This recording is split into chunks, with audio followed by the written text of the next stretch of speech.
Start the clock.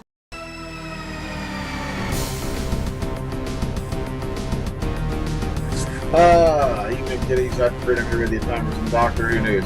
Yeah, once again, Moffat makes some statements in Doctor Who magazine that get spread out into 50 freaking articles across God knows how many websites. Oh, it's just gotten crazy. I swear, the guy could walk out of his home, go up to a camera crew, blow a fart in a microphone. There'll be 50 different renditions of how that fart came out in 50 different, magazines. It's just crazy. And then I got to sit here and look for all these different little aspects that each article skipped, because some of this stuff I feel is very important. But this is what I got. Okay, don't forget Omega Files this weekend, Village of the Damned, and it's going to be at 5 p.m. Eastern time for anyone who wants to join in on it. Reason being is I have to work that day, so that's why I'm backing it up an hour. So, lots of good stuff to come ahead. Keep your eyes peeled on this channel, okay? A lot good stuff coming, hopefully. All right, so let's take a look at what we do have today. Reminder, they packed up and left Penarth yesterday, so Cosmoton Medieval Village shoot is done. Apparently, from what I'm hearing, they went back to Rothlock, so don't count on seeing any location photos unless something changes over the next couple days, because from what I'm hearing, yeah, they're back at Rothlock Studios. But more on it. If anything pops up, I'll be sure to pop it up for you, either here or on the Facebook page. Just keep your eyes open. Okay, so let's go ahead and let's take a look at what I do have. All right, first up off the bat. All right, let's see. Sorry about that. Double click this yet. Okay, here. Okay, and I'm on the wrong thing, but here we go. First up, over on Blogger Who, Stephen Moffat addresses the Regeneration limit. That's right. Latest issue of Doctor Magazine, which is 486, came out today. Moffat was discussing the regeneration limit for the Doctor. Here we go. And quote unquote, here we go. He had to kill the moon. The Doctor implies that he doesn't know how many regenerations he has left. Is it possible he has an infinite amount? Moffat answered with this, quote, well, he certainly has a new cycle, so it's not a problem that's going to worry us for a long time. In fact, at the current rate of doctors, I really don't think I'll be involved in that discussion again, end quote. Now, okay, then we're going to keep going on from that because that just goes into some. All right, here we go. Series 9 to revisit the Fires of Pompeii. Listen to this very carefully. There's people running around going, they're going back to Pompeii. No, they're revisiting the episode, The Fires of Pompeii. So in case you've got that mixed up, no, that's not what's going to happen. All right, here we go. Let's get it from the horse's mouth. Okay, as usual, blah, blah, blah. Came out, features fans putting questions to Steve Moffat. Here we go. Andrea Lafford asks us, quote, I really enjoyed the scene in Deep Breath when the Doctor says to the tramp, why did I choose his face? It's like I'm trying to tell myself something. One of my favorite lines actually came around that, and it was, who worried me this face? Will you ever get an explanation as to why Kykailos from Fires of Pompeii has the same face as the 12th Doctor? And not to mention John Frobisher from Torchwood. That's another face Peter Capaldi has done in the Doctor universe. And that was in Children of Earth. But okay. Steve Moffat replied, quote, thank you. I like that scene too. And yes, we're coming back to that idea. In fact, we'll be shooting the scene in question really quite shortly. And of course, it's confirmed now, that David Schofield is going to be in The Girl Who Died, The Woman Who Lived.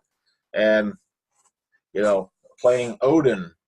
But is that Odin of Asgard? Is it Odin of Voigot? We don't know. Someone did bring up to me that apparently River Song mentioned Asgard before. So, I'm really hoping, they're going to let her get some rest. But okay. Wish they do the same thing for the Daleks. Okay, this is a quote right here. I left this article up because it goes over something we're going to go over here in a minute.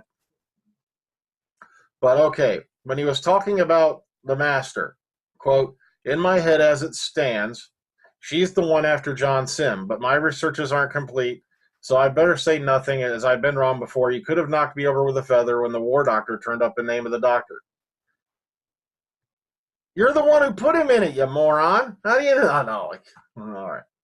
But getting to the rest of the stuff that was in that article, that's why I left the rest of that out, because it's covering here. I got these two reversed. You see, this one was supposed to be here. All right, you see. Doctor Producer Talk Series 9, Bigger Adventures Promise, and this from Brian Minchin. He spoke exclusively to SFX about what's in store for the Doctor and Clara new series. Okay, in the new series, we're telling the next stage of the adventure. This is an SFX 261. It's the glory years of Peter Capaldi's Doctor and Clara. As you saw in the finale in the Christmas episode, he's kind of answered this question of, am I a good man? And this year he's having the time of his life, having dangerous and exciting adventures in time and space. These are the glory days of Doctor and Clara. They're having the biggest, most dangerous adventures they've ever had, and they're having great fun doing it. The mission statement we had was bigger adventures and to go further in space and time. We've got a very confident doctor, a very confident companion, and they're both experts at doing this now, so we can tell slightly bigger stories. We're doing more two-parters, and not just conventional two-parters. We're doing linked stories where you might not be sure how they're going to be connected until you see them. We're pushing the storytelling that way to give us more scale of adventure. And, of course, as for the return of Michelle Gomez as Missy, Missy is brilliant, and having seen her in the finale, we just couldn't wait to work with Michelle again. Steven had the perfect story. It's not going to be Missy as you expect her to be. Steven likes to surprise everyone. Is he going to do that with this opening? Missy has an awful lot of sides to her, and we're going to see some new ones in this series, and we also learn a bit more about her relationship with the Doctor. So that right there has got me, intrigued in that little bit of an interview. You can read more on the new series of Doctor Who and SFX 261, blah, blah, blah. And also, in the spectacular 20th anniversary issue, includes your chance to win a full-size replica Dalek, which is worth £3,500. Oh, man, I've seen the site where they sell some of these things, man. It's like, oh, man, if I bought one of those, Lady Gallifrey would kill me slowly. All right, man. All right, Louis, for one, where would I put it? Okay. Louise Jameson on Noises on and Off, how Doctor Who made geekdom fashionable. And this was a cute little interview with Louise Jameson. And for you folks out there who are new to the universe and don't know who Louise Jameson is, she played Leela, who was the fourth Doctor's companion, starting with Face of Evil. And then she left all the way later in the Invasion of Time. Her character was very unique, or her companion was very unique, because she wasn't stupid at all. It's just she was raised in a very primitive society, and she's learning from the Doctor. She goes, matter of fact, they were almost doing an Eliza Doolittle relationship there for a while, and it just suddenly disappeared. But so that's why her companion was very, very different from others. She came from a primitive society, and she's looking at these things from that point of view as a huntress, a person of instinct rather than, intellect. And that was always a fun way to clash with Tom Baker's Doctor. Okay, her screen credits include Doctor Who, EastEnders, Tenko, and Bergerac, but Louise Jameson has also forged a long and impressive career on the stage and says performing for a live audience will always be her first love. Her latest stage stint will see her play Dottie in a new production of Noises Off, the 1982 Farce Within a Farce, by playwright Michael Frahan at the Mercury Theater in forgive me if I pronounce this wrong, but some of these names, Colchester, I believe it is. So if I got it wrong, let me know. Okay, and she got a chance to sit down and talk about it, with Digital Spy, and like I said, if you're a big fan of Louise Jameson, this is a nice and little in-depth interview, and she's talking about the play mainly, but I think you'll get a kick out of it. All right, over on the Doctor Who Mario Magazine 486. Okay, and this one, the former showrunner Russell T. Davies talks sex and drugs and rock and roll in the latest edition of Doctor Who Magazine. The man who brought Doctor Who back to TV in 2005 returns with an audio adaptation of his very first Doctor Who adventure, the 1996 novel Damaged Goods. Davies tells Doctor Who Magazine how this story influenced his reinvention of the TV series. They go into a little bit of it here. And then they talk about Damaged Goods. They go into everything that's in the magazine. Of course, it's on sale as of tomorrow.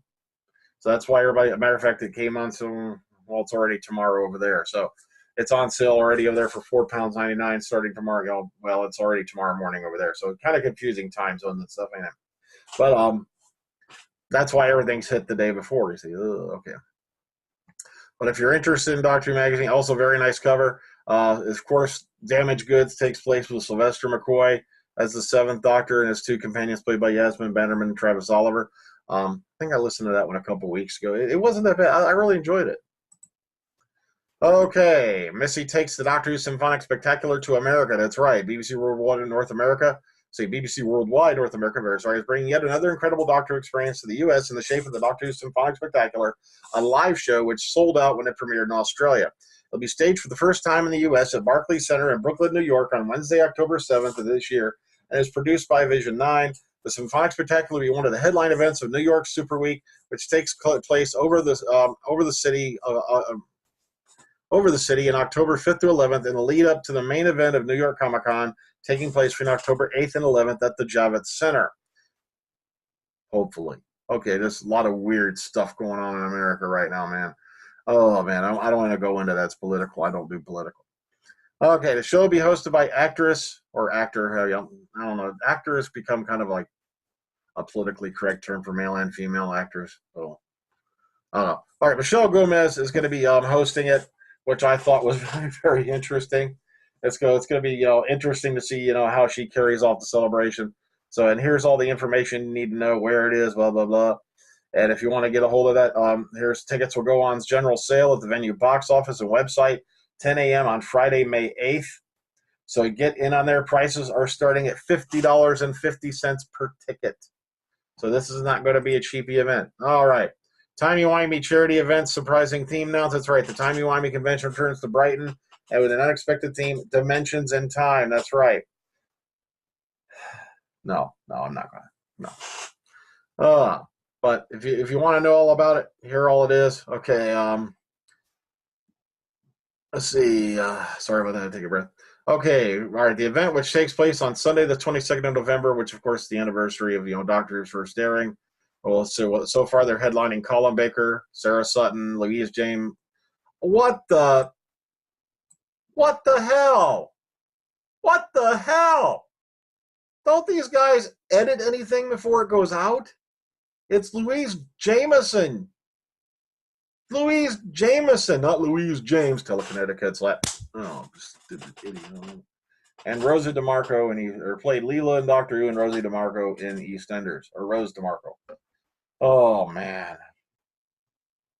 What the hell has happened to websites?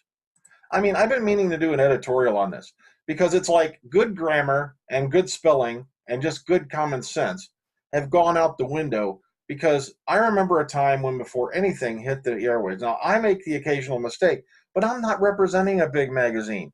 I'm not representing a corporation. I'm not representing a group of people who are out there to establish a public image. It's like they don't even bother to even double-check their spell check or even double-check their facts anymore. Come on, Louise James, seriously.